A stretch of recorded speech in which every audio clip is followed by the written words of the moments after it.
রব্বুল আলামিন বলেন, ওয়া আতুজ যাকাতা, তোমরা যাকাত আদায় করো। আমি আল্লাহ তাআলা তোমাদেরকে যেই সম্পদ দিয়েছি, এই সম্পদ থেকে তোমরা যাকাত আদায় করো। তোমাদের কাছে যদি নিসাব পরিমাণ সম্পদ থাকে, যেই সম্পদ থাকলে তোমাদের উপরে যাকাত ফরজ হয়ে যায়, ওই সম্পদ থাকলে তোমরা যাকাত আদায় করো।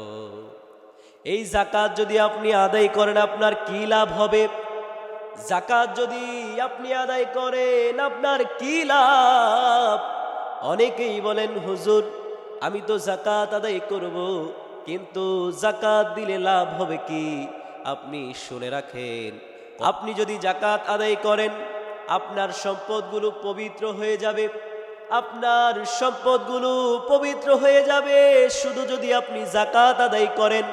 শুধু তাই নয়, আপনার মন কৃপণতা হয়ে গিয়েছে, আপনি কৃপণ মানুষ। যদি আপনি যাকাত আদায় করেন, আপনার কৃপণতা আপনার থেকে মুক্তি নিয়ে নেবে।